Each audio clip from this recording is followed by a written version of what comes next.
Oh, hell, they're going to safety, man. Oh, y'all get your stuff on. Get everything on, man. They're going to safety, man. I'll be in the back. Here comes the clipboard, man. Wonder if he brought something to eat. Hello and welcome to Safety Man Coming, the podcast about the people behind the cones on the roadway. This week is another mailbag episode. We had so many great questions come in and we had a lot of good feedback also. I wanted to make sure we got all the questions done before we moved on. So without further ado, let's dig the old Safety Man Coming mailbag back out, answer some questions.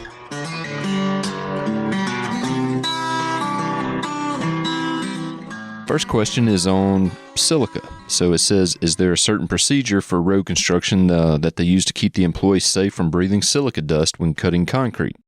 So that's a good question. It's a big deal in the industry right now. For those that don't know, silica is a tiny little particle that's in limestone rock. Therefore it's in concrete, asphalt. It's basically sand. But what happens is when you grind up asphalt or concrete or cut it or something like that, you see the white dust in the air, and that's silica dust. And so what happens if you breathe that stuff in, it gets hung in your lungs, and over time, a long-term exposure, you can get what's called silicosis. And it's a terrible way to die. You basically slowly suffocate. So we don't want to breathe that stuff. So how do we do that? There's a variety of ways. The best at this point is suppressing the dust, whether that's water, some sort of water spray, water jet, water truck, whatever that is. Water is your best bet to keep it down. It makes a slurry out of it, keeps it from being dust, and you don't breathe it in. Another good one, there are a lot of tools now are built with a vacuum system on them. So the silica is actually vacuumed up as soon as you cut or mill or chop or, hammer, whatever the case may be. Pick your verb. But the vacuum will actually suck that silica dust up just like a shop vac and collect it in one place where you can get rid of it later. The last resort is using a dust mask. You don't want to start there. That's kind of, nobody wants to have to wear more stuff all day. So the main thing we try to do usually is some sort of water. All right, Roy asked, when driving concrete piles along the highway, how do y'all keep the debris from flying into the roadway when the concrete piles blow out? That's a specific situation there. So luckily, that's not something that we deal with too much in my line of work, but we do see it from time to time with concrete pile, like you mentioned there, but also what happens for us in some of the areas that I work is there's a lot of native rock. And so we are having to use rock breakers to break that rock up, or we may have old concrete that we've torn out and we've got to break that up in order to haul it off. So in all of those cases, one way or the other, you got to keep debris. Flying concrete is basically what it is. Keep that from flying out into the roadway and hitting cars or even hitting our own people on site. So there's a couple of different things that we can do. One of the main ones is to try to put up some sort of netting around, a pile or along the barrier wall that's separating the traffic from where we're actually working. Some sort of netting barrier there that will catch most of that stuff. And it's not 100%, but it works most of the time. And another good kind of best practice is if you've got enough roadway there, closing the lane that is next to where you're doing that work. So it gives you a little bit of buffer there for, in addition to whatever netting you're using. I have seen people holding sheets of plywood, 4x8 sheets of plywood, and holding that up as a barrier, getting blown around by traffic as it comes by and everything else. That's not probably not a great plan as far as how to do it. But in general, some sort of netting, something that'll let the wind get through, something that is supported so you're not having to hold on to it, but something that's got small enough holes in it that your concrete's not going to fly through, and then also trying to have some space between you and traffic. Those would be my two best recommendations. Okay, so next question is, it says, I want to know about total highway shutdown. How is it determined? When is the best possible time to do it?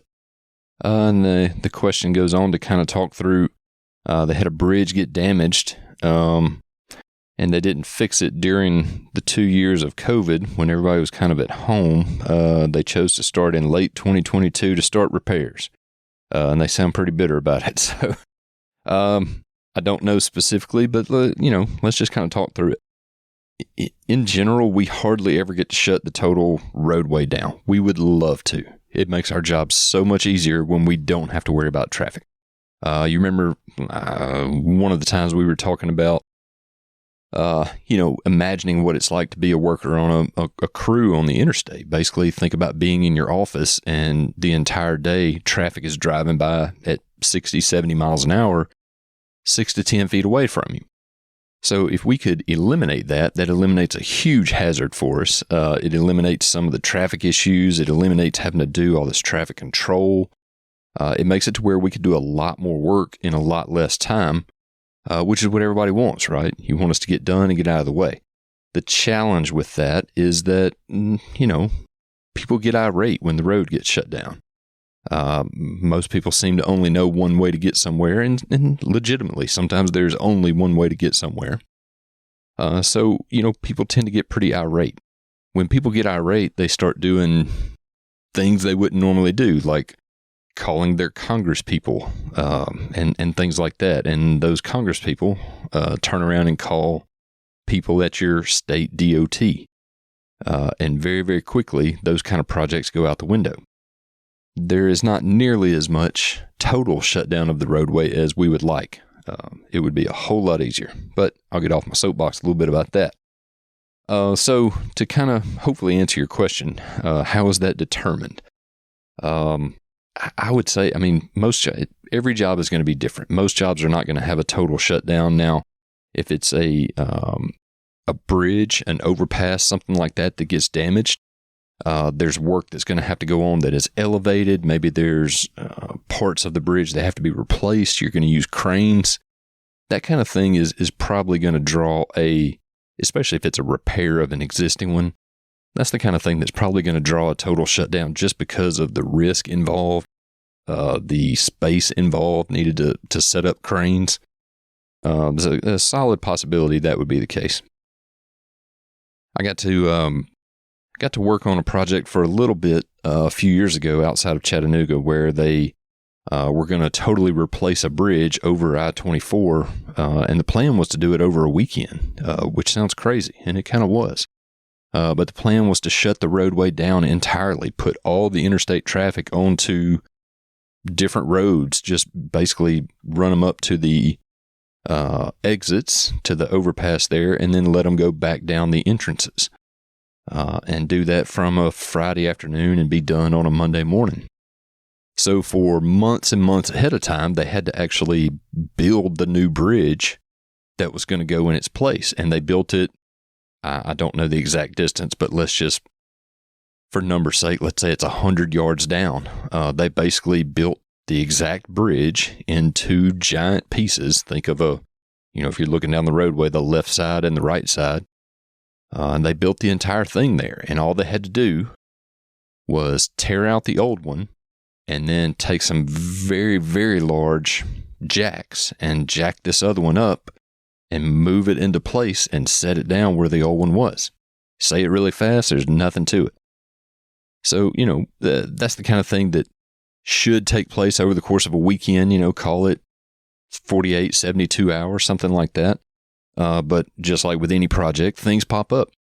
And so for this particular project, it did take a little bit longer because it had some challenges that popped up. But it was amazing to see. But, a lot of work had to go in ahead of time before they could actually shut it down. So I don't know in your specific case here, but there's a possibility that the materials needed, figuring out the right way to fix it, finding the right contractor to do the work, whatever it is, may have taken a lot of time. Just getting the funding to do it. Bridge work is probably the most expensive thing in highway construction. Bridges cost a lot of money. You can pave a whole lot of roadway and asphalt for what it costs to build a bridge over a little creek or a small river. So in general, it can take time for these things to get set up and everything to be in place to do it, to let the project, to get the money, to get prefab stuff in place so you can do it all at one time. It can take some time to get all that together. And then as far as choosing the right time to do it, typically that stuff's going to be on a weekend, where everybody's not trying to get to work. That's usually when they try to do that stuff if they need to shut everything down. Good question. Okay, next question. Alicia asks, why does Tennessee use materials on the roads that deteriorate so quickly? Roads that were paved less than a year ago are already filled with potholes and rough areas. So this is one that I hear a lot. To the best of my understanding, this is more or less what's happened over the last few years. So a really popular pavement mix now is what they call OGFC, Open Grade Friction Course. What does that mean? So if you think about an asphalt roadway, typically it's, if you get down close and look at it, you don't see a lot of voids in there. It should be, when it goes down, it gets rolled and smoothed out to where you more or less have a flat surface. Think about the same as a concrete road or a sidewalk, right? Should roughly look like that. So traditionally, on that type of road, a normal asphalt road or concrete, when it rains, the water has to kind of sheet drain off of the top of the roadway. So if you are driving along the interstate and do not slow down, if you try to drive along the interstate during a rain event, the same way you do when it's dry, then you are going to be more likely to hydroplane because this water is on the surface of the roadway, and it's easy for you to lose traction, and off you go. So this OGFC, basically what happens is there are voids in the surface of the roadway. That's the way the mix is designed, and when it's laid, when it's rolled into place, there will be little voids in there. And the idea is that water will drain through that top surface layer, through those voids, down to the layer underneath, the intermediate layer. But what will happen is the water drains through to there, and then it can drain off to the side, off to the drainage. And so what happens is during that rain, the water is not sitting on top of the roadway trying to drain, and so you can maintain better traction. Tennessee is one of the many states that has adopted this and been using it on their interstates for a few years now. Here's where the challenge comes in. And again, I'm a safety guy. I'm not a materials guy, but this is my understanding of it. And if I'm wrong, please, somebody email in or something and we'll make sure we get it right. So the last few years, especially in central Tennessee, there has been some very, very cold weather and snow right there during the Christmas season, getting down into single digits or even below zero. Think about it this way. So if we get snow, that stuff is going to get on the roadway, even if they salt it, brine it, whatever it is they put down. So the snow, the ice will melt, okay, like it's supposed to do, and it will go down to that underneath layer. It will get off the top layer. But what happens is that temperature gets really, really cold, and now that water is underneath your top layer of asphalt. And so what happens is it freezes, and when it freezes, it expands and turns into ice. And so what that does, it pushes up on that thin surface layer, and next thing you know, it breaks part of it. It cracks part of it. When this happens, there's still traffic, right? There's still cars driving over it. There's snow plows and things like that. There's still heavy truck traffic on it. And what happens is those cracks and where it gets pushed up, some of it starts to unravel and a little piece comes up. Well, what happens is as cars are all driving in the same direction and driving over that, a little more and a little more and a little more will become broken up. And next thing you know, like we've seen around here, you'll see a spot 100 yards long that is just torn out an inch or an inch and a half deep. And that's what happened, is that surface layer has just been torn out. So we've seen that happen a lot. We've had places where, it broke up and almost looked like gravel down through there. You would see, once it dried out, it would look like somebody driving down a gravel road on the interstate with dust everywhere. But that seems to be what has happened. And it's just we've had some weird weather over the last few years where we've gotten down way below zero to where that the ground itself will actually freeze. This water is getting under there and freezing. The roadway is not staying warm enough that all the water even going through that top layer is getting off the roadway before it freezes.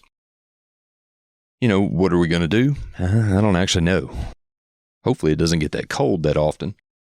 But I guarantee you that is something that all states that use this kind of mix are looking at as ways to prevent that in some sort of way. Okay, Vince asked, in many European countries, the contractor is responsible for the roads they build for many years, including repairs. Why is that not done here? Is it because these guys get a job and then go out of business? Posting a bond would ensure they maintain the roads. Okay. So part of the reason is just the way it's set up, right? Every state is different. Every county, whatever, is all different. But the way these contracts are typically let, there is a warranty period, typically about a year, where basically you build the road. The inspectors, whoever that is, state, county, whatever kind of job it is, say, yep, y'all did all the work. Here we check all the boxes. Everything's done like we want. The job is complete. Based on whatever's in the contract, it's probably a year. You've got a warranty period, and if there is some defect in the roadway, the road starts unraveling, or there's a pothole, or there's a washout, something like that, then that company is responsible for coming back and doing it. The reason that they don't do it for years and years is simply because the state doesn't require it. Good question. All right, let's see a couple of quick hits that we had here. We'll call it the lightning round. How about that? How hot is the asphalt? Generally somewhere about 300 degrees. How far can you haul the asphalt? In general, we always think of it as about 70 miles from the asphalt plant, so it's not quite like concrete where it's going to set up pretty quickly. Most of the time we have the beds on the asphalt trucks will be insulated, and they keep a tarp over the top that'll kind of hold the heat in. Keeps the asphalt from starting to set up. But yeah, in general, about 70 miles is the max. Why do you grind the asphalt up, and what do you do with it? So that is a really good question. So we actually recycle it. The old asphalt that's on the roadway, we grind it up with a milling machine, an asphalt milling machine. It basically grinds it up into chunks. And the reason that we grind it is the milling machine is able to go through there, and essentially you're able to control both sides of it and get the exact amount that you want off of there. So let's say we're supposed to mill off 2 inches. It can go through there and cut out exactly 2 inches. So then what happens to it? Typically, and again, this is where everybody's different. Most of the time, though, that old pavement is going to end up in new pavement. We call it RAP, R-A-P, I guess reclaimed asphalt pavement, something like that. Anyway, it's just called RAP, and it gets recycled. So what happens is when you make new asphalt, typically your asphalt is going to have some kind of aggregate in it, rock. It's going to have some sand in it. It's going to have... depending on what kind of stuff you may have, fly ash or something like that in there, or some very, very fines, just like dust, essentially. You're going to have your AC, your asphaltic cement, your oil, basically. And then you're also going to add in an amount of this RAP, the reclaimed asphalt, because there's liquid in there already, right? And we can heat all that stuff up in a big old drum and turn it and mix it. We're able to make new asphalt and use a percentage of old asphalt. So how much we use kind of depends on the type of mix that they're using, but, anywhere from 15, 20% all the way up to, I've seen them run 50% RAP. So it just depends on what kind of mix we're trying to make and, whether it makes a good product or not. You didn't ask, but in addition to that, they also sometimes use recycled asphalt shingles, roofing shingles, and I've also seen crumb rubber, which is a very interesting one too. So tons of stuff that you would think of as just being going to a landfill, just being rubbish, essentially, can get recycled and used in road construction. All right, so here's a question. Why do manholes stick up above the road while it's under construction? So this is one that I hear a lot, and over my years in the business, I have taken claims for tires and things like that where people hit manholes that are sticking up. So why is that? Why are they sticking up? So there's a couple of reasons. If it's an existing roadway and they've milled up, like we were just talking about, the old asphalt, what'll happen is the manhole water valves, not water meters, but typically manholes and water valves are usually the main ones. Are the tops of those are sticking up because that's where the existing surface was, and so they'll mill the old surface out, get all the asphalt cleaned out from around those. They'll come back and put the new asphalt down, and it will match to those manholes and valves. At least it's supposed to. So in between the time from the asphalt getting milled up to the new asphalt going down, those manholes and valves are sticking up. Depending on how long it's going to be between the milling and the paving, if it's going to be from one night to the next, you may or may not actually see some new asphalt go around those to kind of make a lip there for you to drive up and over. If it's going to be a long time, it really should be. They'll come through there and use cold mix asphalt and just kind of, put around those valves, put around those manholes, and kind of make a little bit of a little ramp there so it's not an abrupt hit when you run up over those. But they should not be sticking up 4 or 5 inches. It shouldn't be sticking up more than about 1.5 inches usually. But if it's a brand new road or a subdivision or an apartment complex, you'll see those sticking up because what has happened is while the construction itself is going on, they will put down the contractor. This is typically going to be a private development, private contractor, somebody building a subdivision or apartments. They'll put down the base layer of asphalt because what that does is that gets them up out of the mud. They can go in there and get back there to where they need to work even when it rains. They'll do that to help themselves out, but the utilities, manholes, water lines, and things like that already have to be laid, sewer lines, drainage lines. And so those utilities, those manholes and things like that have to go ahead and be set at their finish elevation. And so those will stick up because you don't have your finished asphalt up there. Well, you may be thinking, well, why don't they go ahead and put that on? Well, it's all about money. It's always about money. So that finished layer of asphalt is not very thick, but it is very expensive. And when somebody put up the money or bid the project to build this subdivision or apartment complex, they didn't put the money in there to repave the surface material 2 or 3 times. They put the money in to do it once.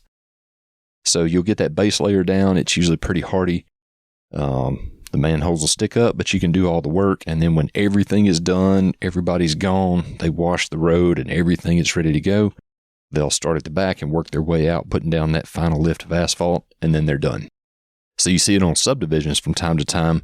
You'll see the first phase is right there at the road where you come in, and now they've sold all those houses. Now you move to the back, and that's phase 2 or phase 3, and it keeps going back, and they just keep adding more and more.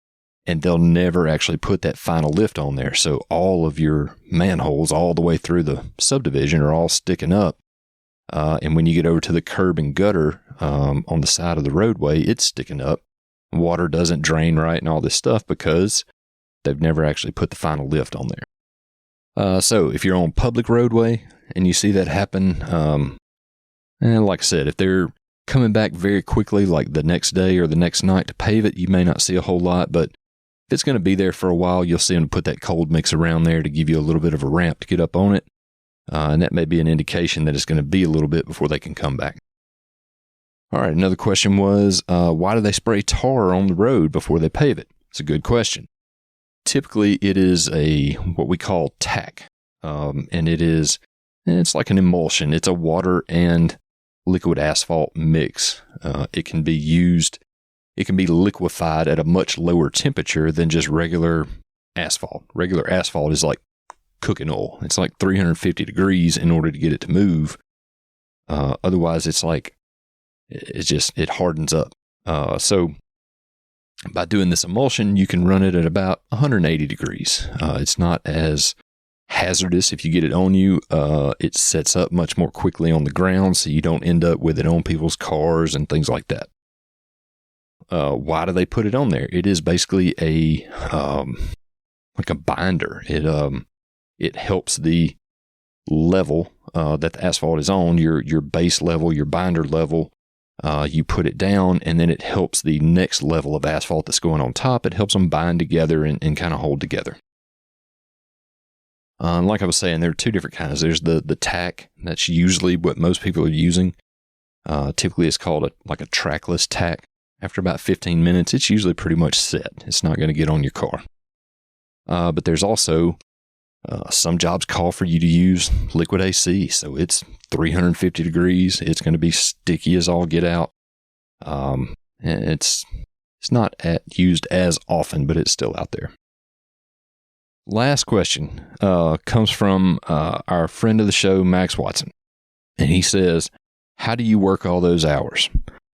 Well, as you heard when we did his episode, he enjoyed the work, was used to working on a farm and all that stuff. And so he just worked all the time. But he also had an understanding that the people doing the work, you're there as a resource for them. So if they're having to get up at 4 o'clock and go to work, that's kind of what we got to do too. Nobody wants to, but that's what you have to do. Big picture, you have to, as the saying goes, make hay when the sun shines. We talked about in some of the other episodes, like Robert's episode, there's so many working days in the job. You've got a set amount of days you've said you can do the work in. So if the weather's good, we got to go to work, and we've got to get the work done. So what happens is you kind of get conditioned over time to working a lot of hours if that's what you need to do. Now, in certain areas, the industry is kind of coming around a little bit to where we're not killing everybody like we used to do and working those, 14, 15 hours a day, 6 days a week. We figured out that we can be more efficient in other ways. And also, you're not getting everybody's best if you're working them in the ground 80 hours a week.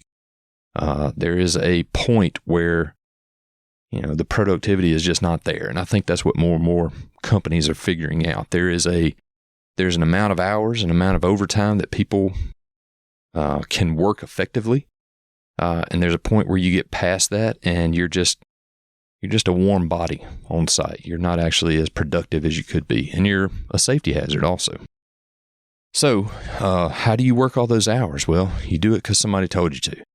And so, things would happen like in my personal experience, I would be minding my own business at 9 o'clock on a Friday night, and somebody like Max Watson will call you out of the blue and say, what are you doing? Well, I'm enjoying myself at home because it's Friday night. I've worked all week. He said, all right, I'm coming by to pick you up. Let's go check out these asphalt plants. Why? They're not running.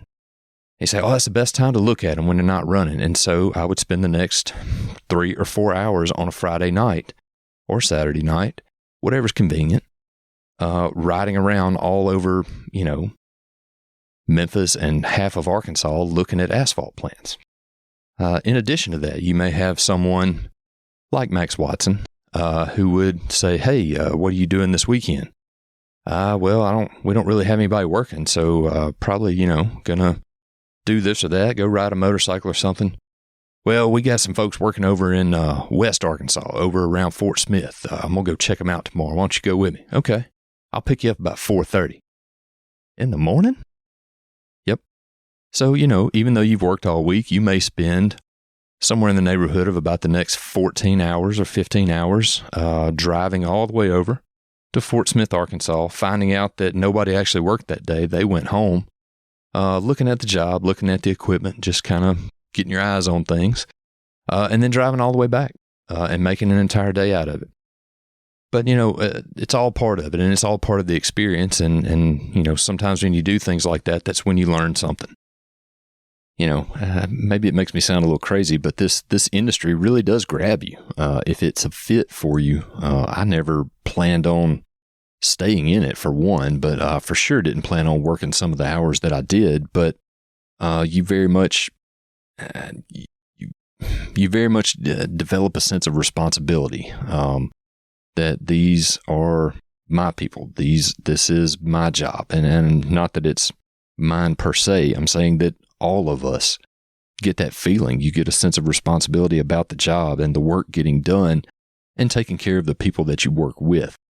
And so, that leads you to doing things like we were in a situation where we had work going on 24 hours a day on a project. So, I spent 6 months working from midnight to noon, like 6 days a week. It was brutal. Nobody wants to do that. I know a lot of people are in other industries where they work different shifts, and that stuff's really hard. But you work the hours, some people do it for the money. Some people, need to work in an industry where they're working 60, 70, 80 hours a week because for whatever reason, they need that money. They need that overtime. For most of my time in highway construction, I was in a job where I was on salary, so I didn't make any extra for doing it. But we just did it. That's what the job needed to get the job done.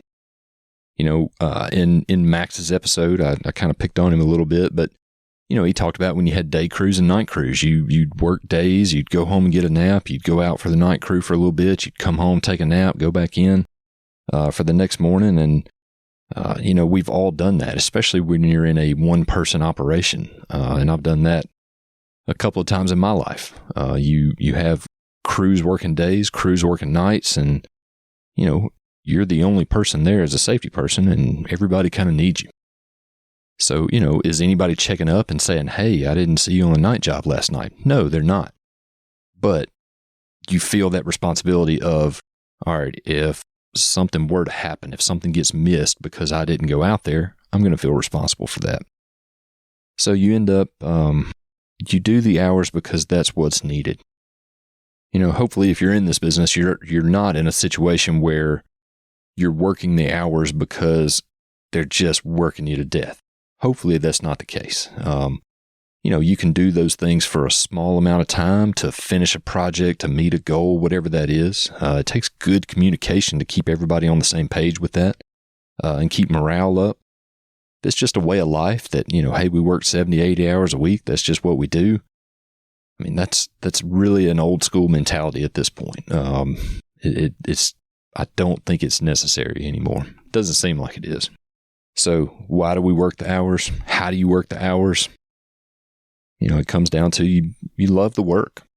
And if you're an hourly person, you're getting those hours, as many as you can during the season, because depending on where you are in the country, the work dries up. It slows down a lot in the wintertime, and you got to rat hole that money as much as you can to get you through the winter.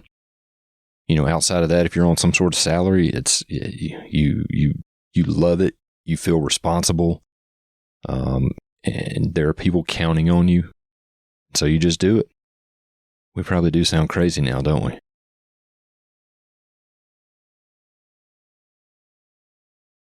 Okay. I really appreciate everybody's questions. We had some really great questions all the way through, and that's part of the reason I wanted to make sure we answered all of them. I didn't want anybody to get left out. So I really appreciate that. That concludes the questions that I had. Please feel free to email more to us, interact with us on Instagram, Facebook, if you got any more questions, or if you know me, just call, text, whatever. But give us more questions if you got them. I really enjoyed doing the Q&A stuff, doing the mailbag. We'll try to do some more of it later on down the line. All right, so let's get to our food pick for the week, for this episode. The pick is going to be a place called the Tater Shack in Dixon, Tennessee. It's a shack, and they make taters. Y'all, I'm not kidding you. It's just a tater shack. When they say Tater Shack, it's taters. There are taters everywhere. The entire menu is taters, except for that little section on the back that's wieners. Not lying. So there's like 30 different kinds of taters on here. It's crazy. So far, I've tried a handful of them. They're all good. So I recommend just going and trying whatever you feel like would be best that day. Now, in this kind of business, you're busy. You have your breakfast. You've been working all day, doing whatever. You didn't bring any snacks. You're ready for some lunch. Maybe it's cold outside. You need something hearty. You cannot beat a big old giant ass tater. What the Tater Shack does, they got a handful of ways they do it. You can get things like, buffalo chicken tater, the chicken bacon ranch tater. You can get a classic. Just about anything you can think of, they'll put on a tater. I had the barbecue one. It's dang fine. Just make sure you check with your doctor first. Not going to lie to you, the very first ingredient for most all of these taters is margarine. You read the description, it starts with margarine, and then it tells you everything else in there. They're not kidding. There's a lot of margarine in here. But these taters are good, and they're giant. There's a lot of stuff in them. Did I mention taters? Go by and get you a tater at the Tater Shack in beautiful crime-free Dixon, Tennessee. And if you're still hungry, first of all, you probably didn't eat all that tater. But second of all, if you are, try the wieners. I have not yet. They probably taste like wieners. All right, so that wraps up another episode. Thanks for sticking in there with us. We've got some really good guests lined up over the next month or so, the next few episodes. Just getting everything lined out for those. I want to go ahead and say on the front end, thank you to Tennessee Tucker for our music and Amelia Hall for our cover art. I forget that about half the time because I'm not a professional. But I'm getting better. Thank you all for listening. Please take the time to tell somebody else about the show. The way that we get better and the way that we get more folks to interact with us and give us some good ideas is by you guys telling people about the show and then giving us a like, a subscribe, a thumbs up, a 5-star, whatever it is that your app of choice asks for. Hope everyone has a great Memorial Day weekend. Join us next time when we meet another person behind the cones on Safety Man Coming.